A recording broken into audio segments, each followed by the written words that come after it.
ne voulant pas rentrer au paradis, ils ont choisi de jeter leur dévolu sur l'enfer et de choisir les portes de l'enfer. Au Burkina Faso, il y a des biais pour entrer en enfer pour les terroristes. Ils ont décidé, n'est-ce pas, de rentrer en marche et d'attaquer sur beaucoup de fronts, mais ils ont été copieusement corrigés. Frères et sœurs, le bulletin d'information terroriste, d'attaque terroriste au Burkina Faso, les forces de défense ont fait un travail important, un travail propre. On écoute ensemble. C'est important, c'est 14 minutes. On écoute ensemble. Bouclou du Mouhoun, Sahel, région de l'Est, plusieurs attaques ont visé nos forces combattantes. Elles ont été vigoureusement repoussées. Mieux, une coordination entre les vecteurs aériens et troupes au sol a permis d'infliger de lourdes défaites à l'ennemi et de récupérer du matériel. Le point avec Bienvenue Tonsa. Au cours de la semaine écoulée, plusieurs opérations ont été menées dans plusieurs groupements. Plusieurs attaques ont été repoussées et des actions offensives ont été menées, permettant de neutraliser plusieurs terroristes et récupérer du matériel de guerre et de la logistique. Ces actions ont été menées principalement dans la boucle du Moun, au Sahel et à l'Est. Par les airs, plusieurs opérations ont été menées avec succès, en parfaite coordination également avec les unités au sol. Partagez, s'il vous plaît. Ce 14 novembre, à la suite des frappes dans la zone de Wélé vers Titao le 12 passé, des criminels rescapés du 12 seront suivis jusqu'à leur point de repli. Après une longue observation, ils sont clairement identifiés et l'attaque peut se préparer. Ils sont frappés immédiatement dans leur cachette. Bravo. Ouais. Partagez les gars, partagez. Une belle frappe.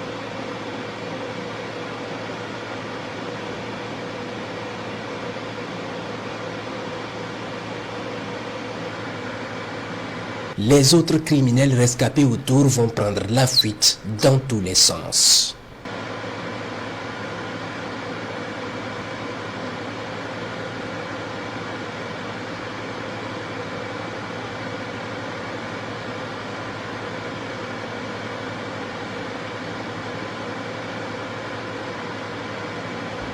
Ce 16 novembre, les observations dans la zone de Tauremba ont permis de déceler un important plot logistique ennemi gardé par des criminels dans 2 bâtiments.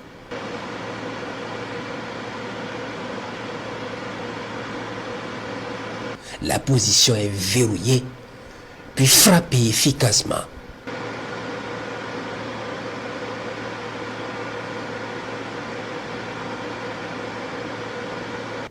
Les gardes vont y brûler avec la logistique.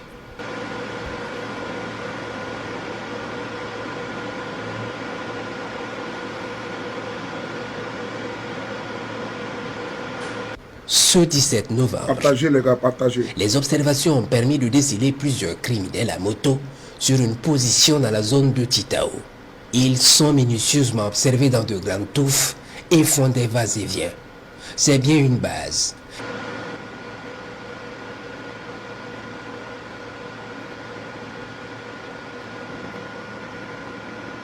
Les vecteurs préparent l'attaque, puis frappent le gros lot.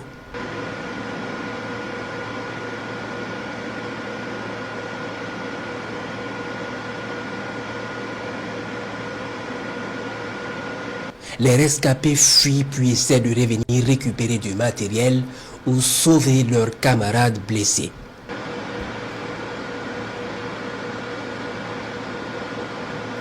Un deuxième missile va s'abattre sur la position immédiatement en attendant l'arrivée des forces au sol pour Partagez les achever gars, partagez. le travail.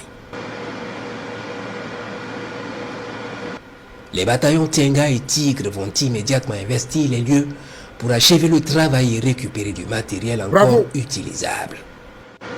Ouais. Partagez les gars, partagez. Une belle frappe.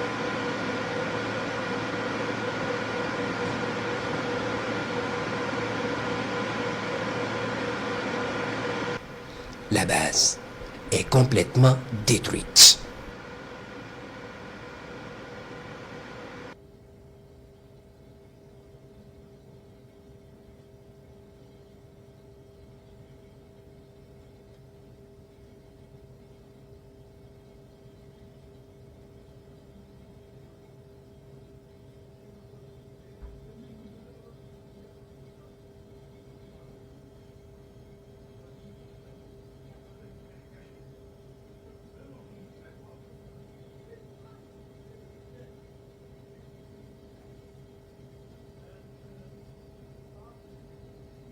Toujours ce 17 novembre, des centaines de criminels sont observés en plusieurs groupes en mouvement dans la zone de Pobé-Mengao et Gargaboulé.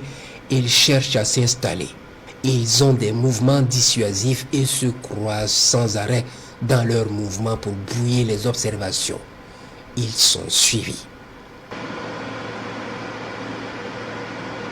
Un important groupe est suivi et se dirige vers Silgué à 10 km au sud de Djibo, où il s'installe sous de grands arbres. Une fois installés, les combattants du ciel lancent l'attaque. Un gros missile va fendre le ciel et s'abattre sur eux. Une belle frappe.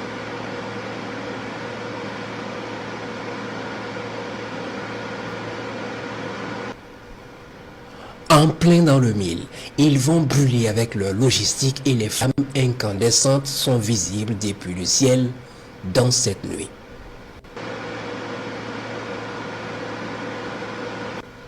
Les rescapés vont rester tapis dans cette brousse sous le regard patient des combattants du ciel.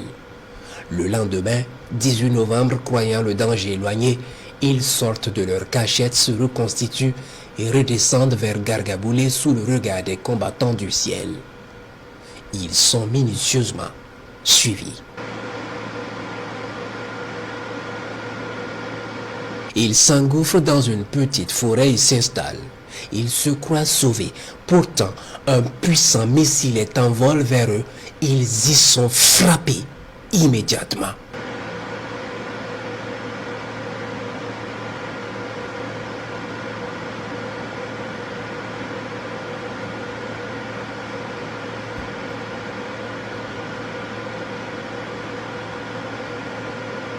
Les rescapés qui étaient loin de la zone vont rapidement se mettre à l'abri sous les arbres pour échapper aux vues aériennes. Il est fait donc appel aux chasseurs qui ne se font pas prier pour arriver dans la zone.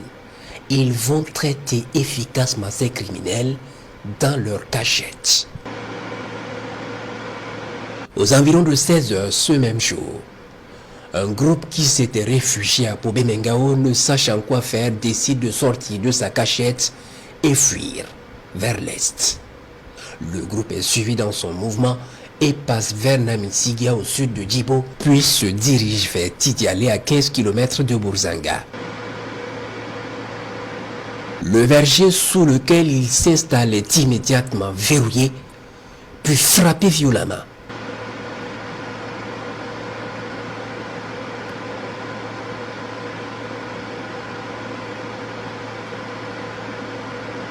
Partagez les gars, partagez. Les rescapés fuient se cacher sous d'autres arbres, mais les vecteurs seront sans pitié. Plusieurs missiles vont les frapper pour les détruire complètement. Bravo. Ouais.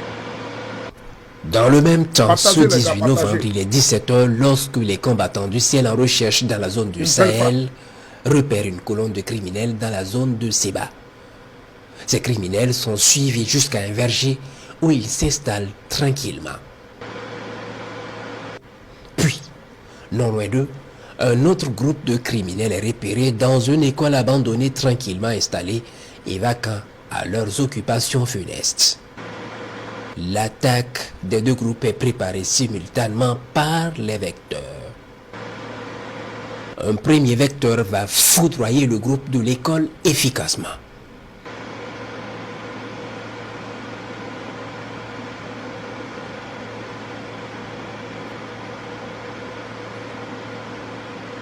Puis en même temps, le groupe dans le verger est frappé par un autre vecteur.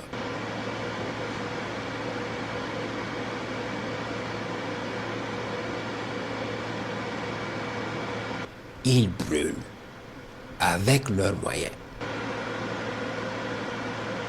Puis tard dans la nuit, croyant le danger éloigné, certains criminels rescapés viennent constater les dégâts. Ils sont suivis minutieusement. Ils reprennent la progression vers le village de Waboti à 35 km au nord de Siba. Ils s'installent sous un grand arbre, ils sont immédiatement verrouillés et frappés efficacement. Ouais. Partagez les gars, Ce partagez. 20 novembre, il est 6 heures, lorsque les observations permettent de découvrir des criminels sur leur base en séance d'entraînement matinale dans un hameau à 15 km au sud-est de Nouna.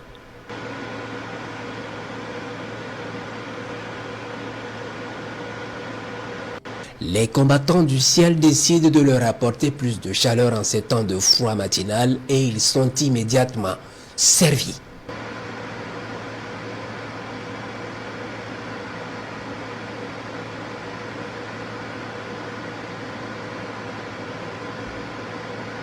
Les rescapés ayant fui se cacher dans les buissons à côté vont être également frappés.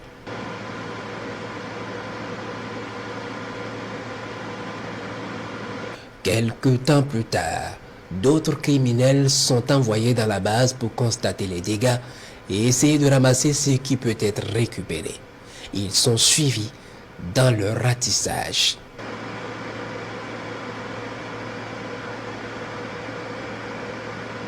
Puis à un moment donné, ils seront interrompus dans leur manœuvre par un missile.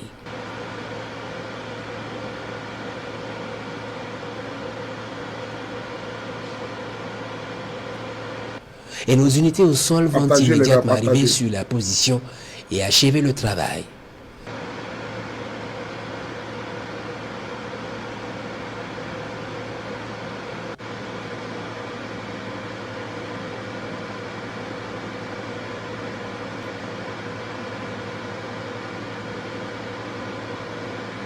Ils détruisent complètement la base.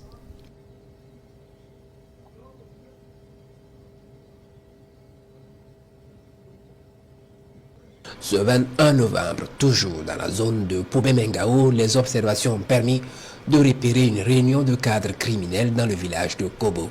Ils sont observés puis à un moment donné, ils quittent les arbres pour se retrouver sous un hangar devant un bâtiment. L'attaque est lancée. Ils sont verrouillés et frappés efficacement.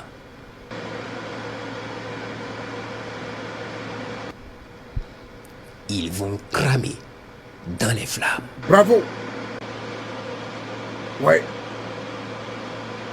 Partagez dans le même temps, un tricycle chargé de logistique escorté par des motos quitte Poubé-Mengao et fuit vers Fergindi au sud-est de Djibo. Ils sont suivis jusqu'à un hameau abandonné où ils s'engouffrent rapidement sous les couverts. Ils sont frappés efficacement. Puis les rescapés également.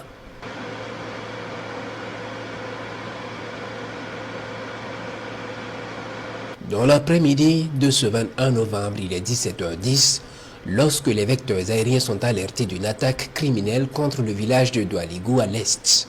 Immédiatement, ils y mettent cap et voient les criminels en fuite vers le nord. Ils sont suivis jusqu'à Kogossi à 20 km de Yamba où ils s'installent sous de grands arbres.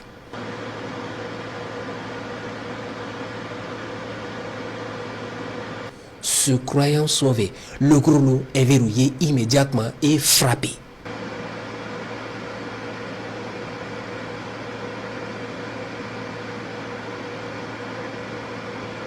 Les opérations se poursuivent.